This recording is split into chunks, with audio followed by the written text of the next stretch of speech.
Hello, we're bringing the Thebizcouch here. 900 acres of open space on the outskirts of the capital of Ghana. Why here? Why bring a white couch to this space? I'm actually standing in the footprint of what will be one of the most innovative tech hubs, not only for Africa, but for the world. And the name of that hub is Hope City. Hope City will bring together technology partners, residents, academics, and professionals.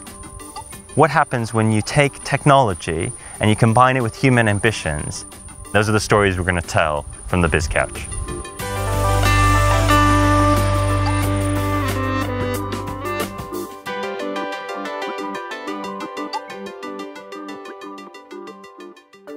Situated in West Africa, Ghana is a relaxed equatorial country rich in natural resources. Over the last decade, this mineral wealth, coupled with rising political stability, has led to massive economic growth. Today, Ghana is one of the fastest growing economies in the world. Increasingly, knowledge is matching natural resources as the nation's economic driving force. The rising star of this new knowledge economy is Ghana's burgeoning IT sector, which is set to be transformed by the construction of a massive technology city that will create a Silicon Valley for West Africa. Hope City will be constructed 50 kilometers east of Accra at Pram Pram, which is where I met the project's marketing manager, Freema Ashgar, to find out more about this audacious venture. Freema, I can't see anything yet, so I need to dream about it. What is the Hope City project? It's an economic hub that is driven by ICT. It's a sprawling city with towers, one of which is going to be the tallest building in Africa. A tallest building in Africa here. Yes. And I understand that Hope City will be an anchor for innovation. It'll be an anchor for lots of different companies, lots of different parties. What do you think it says about how this part of the world is approaching innovation and technology? We want to give the platform for those who really want to take technology far, and it is through this that we can drive development in Ghana. If we are giving jobs to 80,000 people, giving accommodation to like 30,000 people, we are solving problems. I believe that this is going to be a Ghanaian project, but it's going to be the pride of Africa. The Hope City project is the brainchild of one of Ghana's most successful entrepreneurs. Raised in a poor village, Roland de Gambare is today CEO of the pioneering technology brand RLG, and his rags to riches story has captivated the nation. Freema Ashgar talked with him about his desire to rebrand Africa. How important is it to you to give the world a new and positive story about Africa? What kind of stories would you want to tell the world in future? Africa is the future. Why am I saying so? You have all the natural resources, you have all the human resources, and you have everything that it takes to create wealth. Hope City is an opportunity to begin to change the minds of the African. I started mobile phone repairs and assembling in this country 14 years ago. I did this with the hope of changing the mindset of what the African see ICT to be like. I remember the first time I told people that, look, I want to have a mobile brand and to be able to assemble. They laughed at me. Today, the RLG brand is growing widely across Africa and is a main anchor in making sure that Hope City becomes a reality. In the future, where ICT is concerned, what are your expectations for Ghana? Young entrepreneurs need to look at how do you produce wealth for people to benefit from it. When you look at technology that we're using today, the technology was produced from an individual, but it's being used by the society, which is generally accepting an idea of an individual. That is what entrepreneurship is all about. The next generation of Ghanaian entrepreneurs is already being taught to think about the transformative power of technology. I took the couch to Leboni SDA School in Accra to meet ICT teacher Maxwell Addison. How do you go about teaching the children innovation, technology, software, and computers? ICT itself, I see it not as a subject. It must be integrated into all subjects. Technology is the future. whatever profession you want to take in future, you still have to know about ICT. So my responsibility as a teacher is to give them a firm and a strong foundation so that as they progress, they'll be able to take their position and in the establishment. Mr. Addison is equipping his pupils to be leaders in technology. I wondered if his 14-year-old shared the same ideas about success in a technology-driven Ghana. Hope City and Ghana are going to need great business leaders. What do you think are the attributes and traits of a great business leader in technology? If you're a leader, you should be fair and you should make people understand how the technologies are going to be used. A leader must not be too bossy and must take the time and make sure that the workers do their work well. Talking there about patience to learn. So one of the most important things about learning here is being inspired. So I'm curious, how are you being inspired in the space of ICT? I couldn't even imagine this modern world without technologies. The teachers, they give us complicated homeworks, and without the internet, we can't research on it. We can take some other books and research, but that research we will get wouldn't be enough. So through the technologies, we had so many things we can research, and it will be faster and easier for us to get what we want.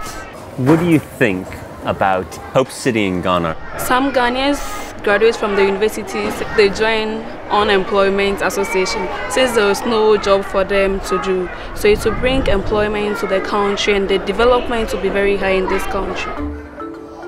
I was impressed that these teenagers were thinking about technology in the context of economic growth.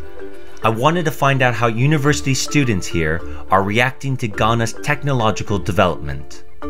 I took the couch to meet a group of final year information studies students at the university in Accra and asked them why they had chosen to study this subject. I chose information studies because I want to be in the journalism field. I chose information studies because I would love to be a database administrator someday. I would love to manage information, make it easy to retrieve and disseminate. What do you think your parents think about what you're studying and what you're going to do? They're cool if I study information studies, but there's a but. There's a but. There's a but. They like it when if I'm studying information studies, but they don't like the fact that I spend more time with my computer. It's like I'm wasting time. They think you're wasting time. Wasting time. When you take them out for dinner after you're the CEO, they won't complain anymore. That's it, yeah. What do you think is the biggest change that could possibly happen for technology in Ghana and West Africa to fuel growth? It takes capital because I know of RFG and there's a Hope City coming up, and I think that will actually motivate the Ghanaians, to motivate investors to come into the IT industry to invest more. What do you think is the most important attitude or mindset that you should embrace to seize these opportunities around technology, around innovation? Even though the IT is like more of capital intensive, you have to get a computer, you have to get this and that. When you want to do something, don't let people hold you back. Just try and explore. Someone will help you. Try to have a foresight, know what you want to do in the near future, maybe 2 or 3 years to come. We need to keep abreast with new developments, the new ideas and all that, because if you stay with what you know, then you're left behind. So I say keep abreast with what's going on in order to create your own niche in the world. These students are evidently planning ahead for when they graduate. But what about the young entrepreneurs who are already carving a niche for themselves in Ghana's new high-tech economy? To find out more, I went to meet William Senyo and John Paul Parmigiani, two of the founders of an innovative workspace called The Hub. Tell me, what is The Hub in Accra? The Hub is an opportunity for young people who are in the area, who are interested in starting their own businesses, to come, have a place where they can work from, where they can have business training courses, where they can have pitch training sessions. It's an opportunity for young entrepreneurs to innovate together, share ideas together, and most importantly, learn from each other's experiences. I've seen tons of people working. I see lots of laptops open, but also taped to the wall is open 24 hours. This place is open all the time. All the time. It's a selling point to the entrepreneurial community here. Let's come in and do stuff. Time shouldn't be an obstacle to anyone. The hub is designed to maximize the potential of Ghana's young entrepreneurs. But what drives them to innovate in the first place? I'm Edzeani Doh. I'm 23. I'm a software developer based in Accra. Yeah, I grew up with a love of technology. So I decided that I'd start up a software company. You decided to enter the space 3 years ago. What was the starting point for you? I entered the university my first year, and everything was pretty much slow for me. I really wanted to be involved in software development, and I decided to start a project at home, and things pretty much took off from there. Most companies I was following abroad in Silicon Valley, most of them started when they were in the university. Did you have any inspirations that came out of the Silicon Valley? Yeah, I liked companies like Linux. I looked up to somebody like Linux Torvalds. The idea of sharing code for people to make your software evolve is something that I saw very smart that could work in Africa. If the source code is open, somebody in East Africa can build on top of my software and make it to suit, custom it to suit their problems there. That's the kind of impact I want to make here in Africa. How does a project like Hope City make you feel? Does that excite you? Is it part of this story? Currently, what is happening in the African tech spaces, there are so many individuals doing so many things scattered around. I think Hope City is a game changer because they are building one great platform for everything to happen from within. So this is going to bring everybody together. The talents of tech entrepreneurs like Randolph offer an alternative economic vision that could liberate Ghana from its reliance on finite natural resources. Hope City is a statement of intent from a country now seeking to reposition itself as a knowledge economy. Freema and I went to meet Ghana's Minister for Communications, the Honorable Dr. Edward Omani Boma, to ask him about the government's ambitions for the project. It is our belief that the Hope City will serve as a mature platform for young Ghanaians and other Africans to take advantage of the incubation opportunities that it will provide. The opportunities are immense, opportunities for job creation, opportunities for knowledge sharing, opportunities for multinational corporations also to locate their offices here. And so such a project which offers hope is something that as policy makers we are excited about. I am very confident that the Hope City project will ginger a lot of economic growth in our country. Ghana could not take advantage of the Industrial Revolution. The ICT revolution should not pass us by. Ghana is embracing radical changes in the structure of its economy that squarely challenge tired Western cliches of a needy, aid-dependent Africa. The Hope City project is the lightning rod for an ICT revolution that is giving Africa a new voice with which to tell its own story.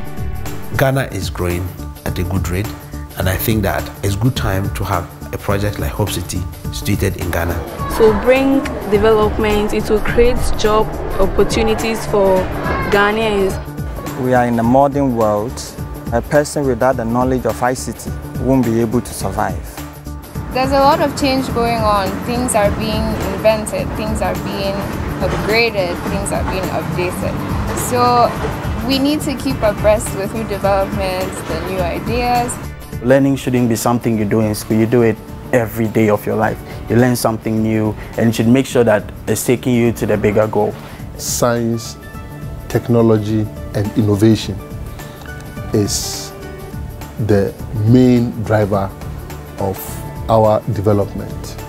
The youth of today, we decided let's make things happen. We shouldn't wait for anybody. We really want to make it and be successful in our careers. That is Accra for you. Nobody's waiting for anybody. You have to move ahead.